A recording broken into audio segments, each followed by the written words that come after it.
यहाँ पर अवैध जो काम हो रहा है, ओवरऑल कहा जाए तो पूरा सिस्टम ही अवैध है। इतनी बड़ी घनी आबादी के बीच में कोयले का काम करना ही अवैध है। पहले तो खुले में चोरी करना होता था, बहुत मुश्किल हुआ करता था। तो अब ये लोगों का घर बन गया है सीट से, तब उसके अंदर और भी चोरी और भी अवैध काम बढ़िया से होता है। तो ये बिरमो के लोगों का विशेष करके यहाँ कारोबार चलता है। यहाँ की 70,000 आबादियों का जान खतरे में है और ये विस्थापित क्षेत्र है। जिला प्रशासन का भी कोई नज़र नहीं है। यहाँ सिर्फ 2 ही दिन हम लोगों को बिल्कुल सबसे ज़्यादा ध्यान दिया जाता है, वो रामनवमी और मुहर्रम के दिन। ऐसा लगता है कि पूरा बोकारो का त्यौहार हम ही लोग के सिवंडी के क्षेत्र में हो रहा है। कंट्रोल रूम यहीं बनना है, फ्लैग मार्च यहीं होना है, परेड यहीं होना है। सिर्फ 2 दिन तमाम मानकों को ऊपर छोड़ करके और ये काम को किया जा रहा है।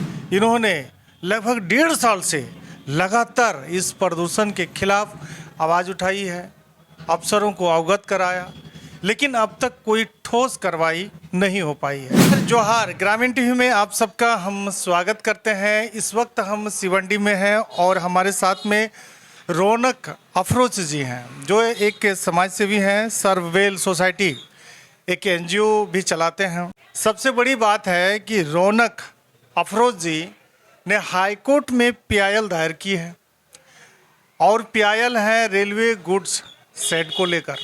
क्यों हाईकोर्ट पहुंच गए हैं? यहाँ के अधिकारी पदाधिकारी क्या आपकी बात नहीं सुने? रेलवे गुड शेड से हो रहे पॉल्यूशन के संबंध में पिछले 1.5 वर्षों से लगातार जिला प्रशासन को पत्र के माध्यम से, मीडिया के माध्यम से, ट्विटर के माध्यम से लगातार उनको इस संबंध में जानकारी दी जा रही है, लेकिन कोई भी संतोषजनक उनके तरफ से कार्य नहीं किया गया। ना ही यहाँ पर हो रहे अवैध कार्यों को बंद कराया गया, ना ही यहाँ पर अवैध क्रैशर को हटाया गया, और उल्टी दिशा से जिन गाड़ियों का आना जाना है ना ही उन्हें बंद कराया गया। तो 1.5 साल लगातार पत्राचार करने के बावजूद भी किसी प्रकार से जब कोई संतोषजनक जिला प्रशासन की तरफ सहयोग नहीं मिला, तो अंत में न्याय के लिए न्यायालय का दरवाजा ठकठकाना पड़ा। आप हमारे चैनल में ये तो बताइए कि किस तरह अवैध यहाँ काम हो रहा है? यहाँ पर अवैध जो काम हो रहा है, ओवरऑल कहा जाए तो पूरा सिस्टम ही अवैध है। क्योंकि रेलवे गुड शेड जो है यहाँ पर, इसको यहाँ के सभी लोग जानते हैं। रेलवे गुड शेड को अनाज गोदाउन के नाम से, यहाँ पर पूर्व से अनाज की बोरी, चावल, हल्दी, नमक, इन्हीं सब का यहाँ पर सामान का आना जाना होता था। और यहाँ से चास में जो एफसीआई गोडाउन है वहाँ पर माल जाता था। वर्ष 2016-17 से यहाँ पर 1-2 छोटी कंपनियों के द्वारा काम शुरू किया गया, और वो लोग ये महसूस करके देखें कि ये पूरे बोकारो ज़िले का सबसे पिछड़ा इलाका है, जहाँ पर जिला प्रशासन बिल्कुल नदारद रहता है। यहाँ पर किसी प्रकार का कोई देखा देखी देखभाल नहीं, यहाँ पर नज़रअंदाज किया जाता है। तो इनको आज यहाँ अवैध काम करने में आसानी है। यहाँ पर अवैध काम, ये इतनी बड़ी घनी आबादी के बीच में कोयले का काम करना ही अवैध है। और उसके बगल में रेलवे का खुद अपना स्कूल है, जहाँ पर 1500 बच्चे पढ़ते हैं, केंद्र विद्यालय का। और उसी के जस्ट 200 मीटर की दूरी पे लाखों लाख टनों का कोयले का काम होता है, जहाँ क्रशर का काम होता है। तो इसलिए ओवरऑल ये सारा का सारा सिस्टम ही अवैध है। तो आप कह रहे हैं कि सारा का सारा सिस्टम ही अवैध है, तो इसको लेकर आप कहीं ना कहीं विचारधारा, हम जब इस ऑफिस में आए तो देखिए कि आप कांग्रेस की विचारधारा को मानते हैं। उन्हीं की महागठबंधन सरकार रांची में चल रही है, तो फिर ये लोग क्या कर रहे हैं? ये पार्टी की बात नहीं है, और हम लोग एक संस्था चलाते हैं, और इस कार्यालय में आप अभी हमारा इंटरव्यू ले रहे हैं। ये कार्यालय, आप जब इसका बाहर नाम देखेंगे तो स्मृति भवन है। बोकारो के जो पहले कांग्रेस के विधायक रहे हैं, स्वर्गीय जायल अंसारी साहब, ये उनका अपना कार्यालय हुआ करता था, और उसी कार्यालय में हम लोग बैठे हुए हैं। रह गई बात पार्टी की, तो हाँ, हम लोग शुरू से कांग्रेस के वोटर रहे हैं, और वर्तमान में सबसे बड़ा जो सहयोग है वो हम लोगों को वर्तमान बोकारो विधायिका माननीय श्रीमती श्वेता सिंह, इनके तरफ से भरपूर सहयोग मिल रहा है।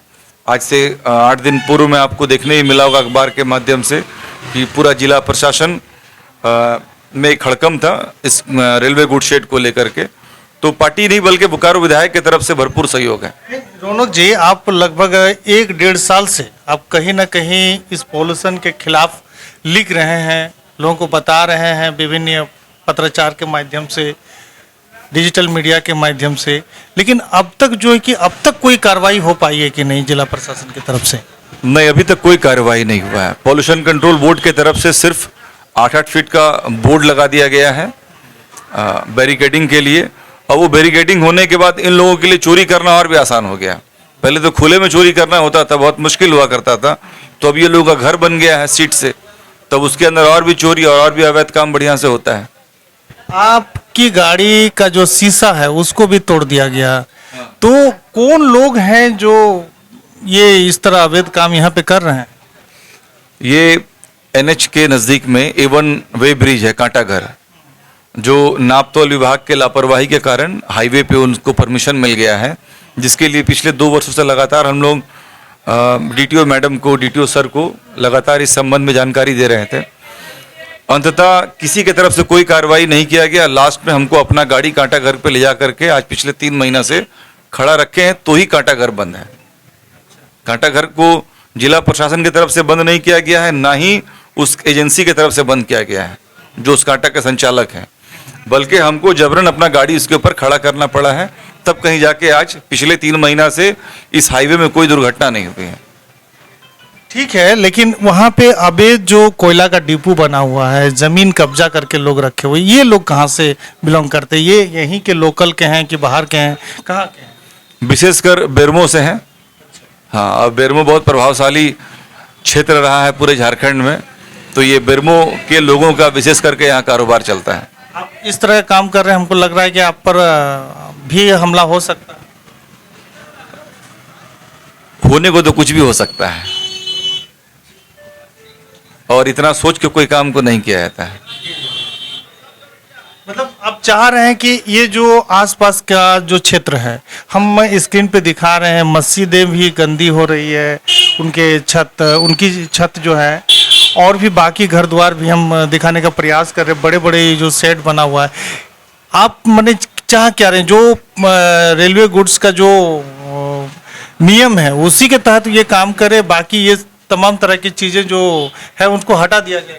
बिल्कुल, वहाँ पर अनाज का काम हो, आयरन ओर का काम हो, जो FCI में आपका हल्दी वगैरह, नमक, चावल, अलकतरा, ये सब जो आता है, ये सब काम हो, लेकिन कोयले का काम यहाँ पर ना हो, क्योंकि इससे यहाँ के 70,000 आबादियों का जान खतरे में है, और ये विस्थापित क्षेत्र है।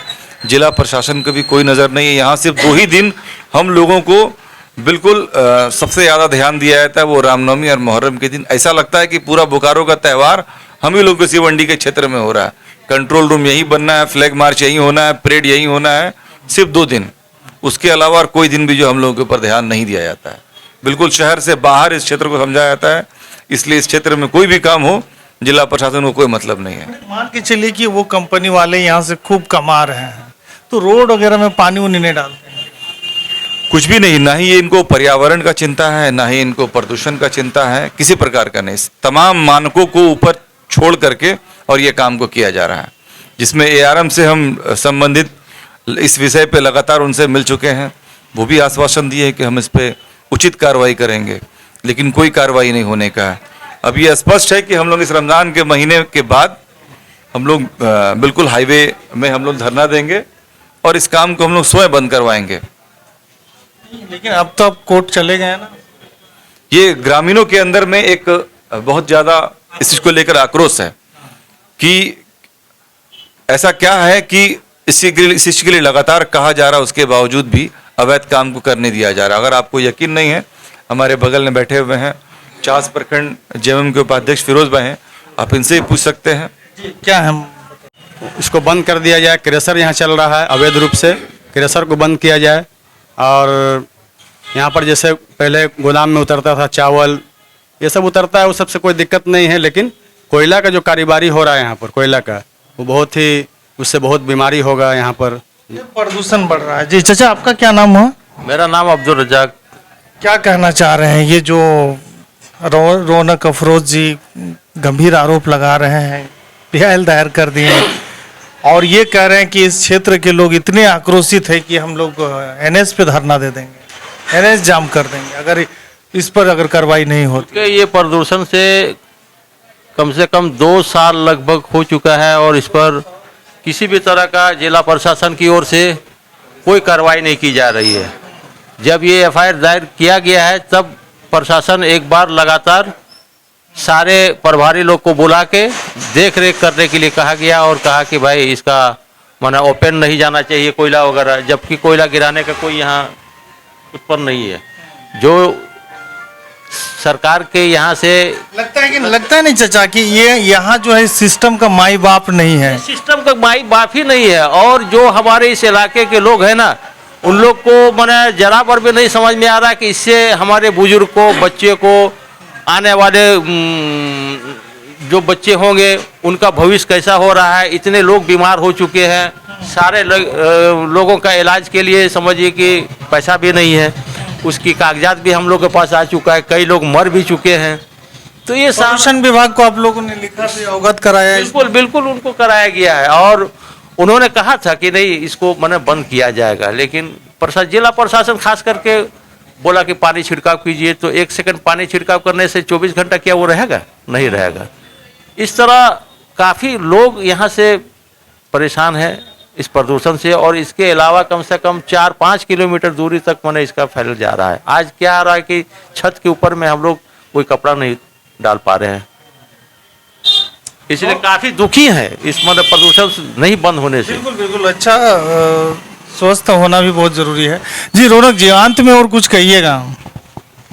अंत में यही कहेंगे कि निवेदन करेंगे बोकारो उपायुक्त महोदय से कि आप जब से बोकारो आई हैं हर क्षेत्र में बहुत अच्छा काम हो रहा है, और आपसे हम लोगों को पूरा विश्वास है कि इस गंभीर विषय को लेकर के, जिस मामले को लेकर बोकारो विधायक के द्वारा आपको चिट्ठी मिली है, आप उस पर गंभीरता से काम करें और जो बोकारो में हो रहा अवैध काम को इसको बंद कराएं, ताकि पूरे बोकारो की जनता हमेशा आपको याद करे कि हाँ, बोकारो में एक हमारे उपायुक्त महोदय आई थी जो वाकई एक बहुत अच्छा काम करके गई हैं। और इस क्षेत्र से उनका पूर्व में भी सिवंडी आना जाना रह चुका है, लोकसभा चुनाव के दरमियान 2-3 बार आके विजिट भी की है, और हम उनसे निवेदन करेंगे कि इस मामले को गंभीरता से लें और जहां पर जो हो रहे अवैध कार्यों को बंद कराएं। कितनी बस्तियां इसका शिकार हो रही है? यहाँ पर कुल मिला के 70-80 हज़ार की आबादी है, जिसमें 6 पंचायत है, आपका रितुडी, बांसगोड़ा पूर्वी, बांसगोड़ा पश्चिमी, हैसाबातू पश्चिमी, हैसाबातू पूर्वी और आपका सिजवा, ये प्रत्यक्ष रूप से प्रभावित है। साथ ही साथ हम लोग के रोड के इस पार में आज़ाद नगर, बांसगोड़ा, झोपड़ी कॉलोनी, LH जोशी, दुर्गा पंडाल, झोपड़ी कॉलोनी, माराफारी, ये सब सारा क्षेत्र जो है इसी कोयले से प्रभावित है। कुल मिला जुला के 70,000 की आबादी है यहाँ पर। तो समझिए आप लोग क्या सोच रहे हैं, समझ रहे हैं। इस वीडियो को देखने के बाद हम तो कहेंगे कि लगातार शेयर कीजिए, जन जन तक पहुंचाइए। बड़ी समस्या है क्योंकि इन्होंने लगभग 1.5 साल से लगातार इस प्रदूषण के खिलाफ आवाज़ उठाई है, अफसरों को अवगत कराया, लेकिन अब तक कोई ठोस कार्रवाई नहीं हो पाई है। आने वाले समय में यहाँ के जो जनता है, यहाँ के जो लोग हैं, ये लोग हाईवे को भी जाम करने की धमकी बता दे रहे हैं। तो कुल मिला के आप लोग क्या सोच रहे हैं, समझ रहे हैं, बड़ा मामला है। अपना राय कमेंट जरूर रखिएगा।